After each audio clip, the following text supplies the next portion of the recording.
There is a broken incubator in the shed. My wife says I need to go deal with it because it's an eyesore, and she's busy with the newborn. Please like and subscribe if you like the video. I'd love to hear your opinions. This is written by business-2-1583 on No Sleep on Reddit. So here I am. I've never considered myself much of a fixer. Sure, I do a little woodworking on the side, hence the existence of the shed, but I'm more of a builder than a fixer, and I've never taken on anything with the size, scale, or mechanical complexity of an incubator. At some point, perhaps in a moment of foolishness or ego, I decided the most effective course of action would be to take all the parts out and reassemble the incubator from scratch.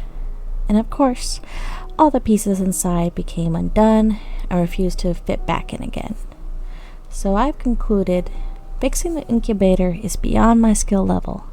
The least my wife could have done was leave me with an instruction manual or tell me how the hell she managed to break it to such an extent to begin with.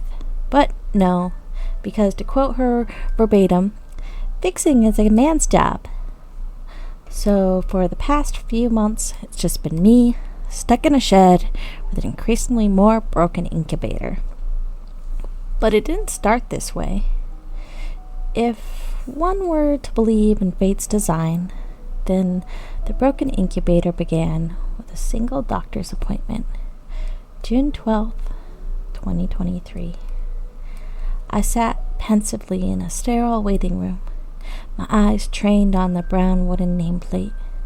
Dr. Ann Meets, OBGYN, the best of the best, according to my wife. Impossible problems deserve impossibly good solutions. I nearly jumped out of my skin when the door abruptly swung open. Please join us. I took a seat next to my wife and cautiously surveyed her face. Puffy red eyes and tear-streaked foundation told me all I needed to know. The doctor cleared her throat. So, as I was just telling Maria, fortunately, there is nothing we can do. Medically, it's not. Her reproductive system is not. The doctor's eyes flickered between us hesitantly. Hospitable for childbirth. Inhospitable? I've heard it countless times before. Your wife's body is inhospitable for growing a fetus. Countless appointments, countless waiting rooms, countless gynecologists later, and the answer was still the same: inhospitable. There was no explanation, no details, no pathology given to me, thanks to my wife's persistent invocation of HIPAA. And yes, of course, I respect my wife's privacy, but imagine how frustrating it is forking over thousands of dollars just to hear the same expert opinion parodied at me again and again. Inhospitable. What a fucking medical mystery. You're really not going to give me IVF or even pills? It's just impossible? My wife's voice was beginning to crack. Please, we came here for you, for help. My husband, he can afford whatever treatment he can. Take a break from trying, the doctor advised, her voice flat despite the sympathetic lift. I wondered how many times she rehearsed a conversation exactly like this one. Perhaps a new hobby? A pet? Social interaction can be therapeutic. To my wife's, those trivial parting words were sage prescriptions. First came the chickens, then a little garden for the chickens, complete with a pastel pitch hutch, and then, of course, the incubator. We need to take care of the chickens, my wife insisted. The first time I saw the 1.6 meter tall incubator standing awkwardly in a corner of the shed. Easy for her to say when it was bought on my dime.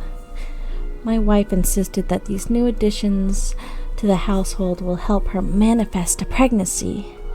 "It's good motherly energy," my wife would say. She thought it was all about the vibe. I thought she was fucking insane. But my wife seemed to thrive with her newfound toys. She would spend hours tending to the chickens or locked away in the shed with that incubator. Our new housekeeper, Carolina, would tail my wife around the house, listening to her lengthy rants and helping her with their housework. The two seemed to be peas in a pod. With Carolina around, the mood in the house seemed to be lifted. And then the impossible happened. October 2023, my wife got pregnant. But so did Carolina.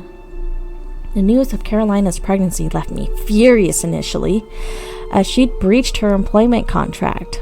But the more I thought about it, the more I found it peculiar. "It doesn't make sense," I said as I confronted them. "She's always at home, and even when she's out with you. How the hell did she get pregnant?" "Immaculate conception," my wife explained, feverishly gesticulating at the Google Translate result on her iPhone. "All the feminine energy in the house has impregnated us both. Double the children. Oh, it's a double miracle." My wife refused to acknowledge any of my negativity. She seemed to truly believe that our Brazilian housekeeper was some sort of divine feminine talisman delivered personally to her by God himself. So overwhelming was her feminine prowess that it had impregnated both her and my wife. From that day, it was all about Carolina. My wife and her seemed close at first. They were now literally inseparable. Whenever my wife went, Carolina was no more than 2 steps behind. 2 pregnancies, 2 bellies, 2 set of footsteps echoing down the halls. They went to the birthing classes together, hired the same midwife, went to the same OBGYN, bought matching baby supplies, all activities I was now excluded from. Appointments, meetings, or classes seemed to get scheduled at the worst times, on my busiest work weeks or when I was on work trips. And those appointments I could make it to, well, they'd get randomly canceled last minute and rescheduled to some other day I couldn't make it for. It was like I was being replaced in my own marriage. After months of being treated like an outsider, I finally cracked. We were almost at the 9-month mark, and I hadn't been to a single doctor's appointment with my wife. All I wanted was to make sure my wife and baby were safe. Surely that's not unreasonable. So, on my lunch break, I gave my wife's doctor a ring and blurted out a series of questions about the baby, when my wife's due date was, how the appointments had been going, and what could I do to prepare for the baby's arrival. I paused to take a breath, and there was silence on the line. The doctor breathed in deeply. "Are you sure she's pregnant?" "Yeah, of course she's been like that for months." "Wait, haven't you been seeing her? She's been going to you for checkups, no?" I fumbled over my words, confused. Another pause on the line. I shouldn't be saying this, but I believe there's cause to be concerned for her safety." "What? Is she okay? Will the baby be okay?" "Maria can't have a baby. She had a radical hysterectomy 15 years ago." I took the journey home in silence. Foot jammed on the accelerator, and my knuckles white from gripping the steering wheel. I swerved in the driveway and stumbled out of the car, then stopped short. There she was, my wife standing serenely on the front porch, rocking a little white bundle in her arms. She was draped in white, the post-birth clothes she'd shown me. A haunting, calm visage. I couldn't quite put my finger on it, but something felt off. "You're early." It's here." She gazed lovingly at the baby in her arms. "Adorable, isn't he?" "But how? How is this possible? You're not. You can't." "You really shouldn't go around calling people and spreading lies. I made quite the mess to clean up." She finally looked up from rocking the baby, her steely gaze now bearing into my soul. "He's got your eyes, you know." "I don't understand. That's not my kid. You can't get pregnant." She rolls her eyes. "Sure, I can't. As it turns out, though, there's a lot a turkey baster can do.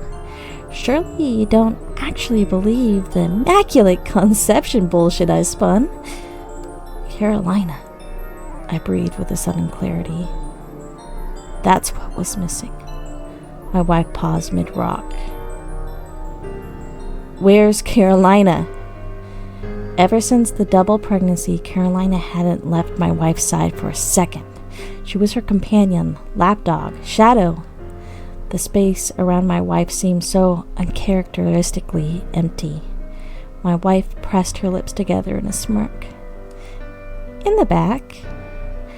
I took off sprinting around the side of the house toward the backyard, white-hot panic seizing in my brain. Something was wrong. Something was very, very wrong. I frantically glanced around the yard. The grass had seen a recent disturbance. Tire patches were matted. Fresh claw marks marred the earth. You could almost trace the paths of footprints across the yard, heavy and stumbling. Almost see where someone might have fallen, wrestled, rolled around, where they dug in their heels, where they tried to crawl away. From somewhere in the distance came the muffled hum of vinyl on the old record player. The trees and shrubs hung limp and still, with a slickness, a witness, a weight that wasn't there before.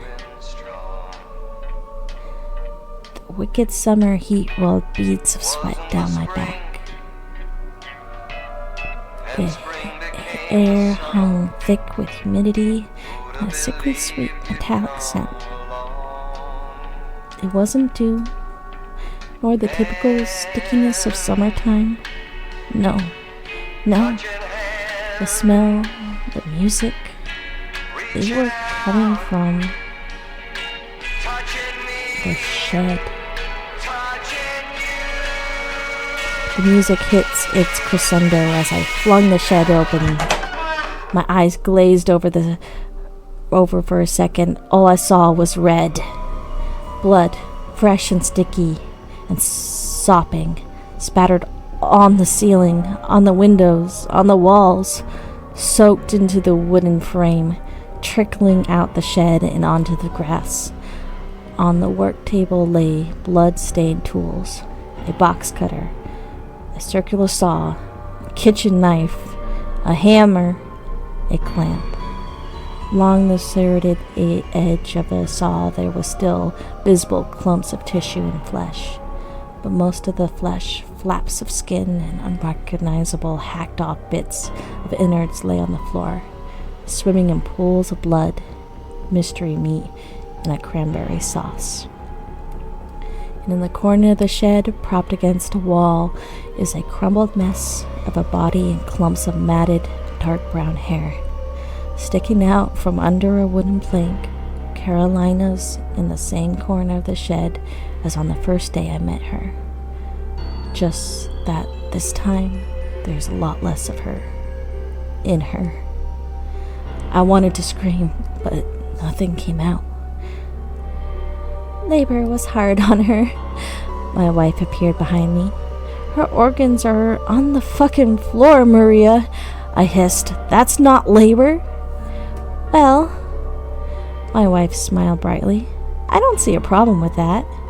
What the fuck is wrong with you? People are going to ask about her. The agency, the neighbors. Where's your housekeeper? What happened to Carolina? How are you going to answer them? I started to panic, and a full weight of reality began to dawn on me. My wife cocked her head to the side, eyes wide in feigned innocence. What housekeeper? I don't remember a housekeeper. See? It's easy. My wife cocked her head to the side, eyes wide with feigned innocence. Oh my God, I mumbled, resisting the urge to puke. There's so much blood. We can't leave her here. She served her purpose, my wife sighed and shrugged nonchalantly. And I did the hard part. You didn't do shit, so now you can't clean up the mess? Oh, great. All this just for a kid, I spat. Our kid, Clyde. Our kid. And I appreciate if you don't curse in front of Georgie. Maria flipped on her heels and strode back into the house. I turned back to Carolina. The record player cracked and popped. The body switched slightly. Fucking rigor mortis. I vomited all over the shed floor.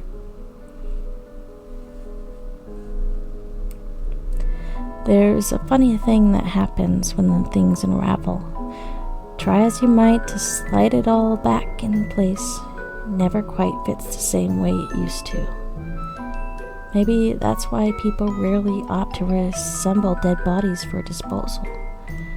So I don't know why I keep trying. The cleaning was the easy part, but long after all the blood had washed off the walls and all the scattered debris had been collected, it still lies there, on its side, fully ajar, sitting in the freezer box in the shed.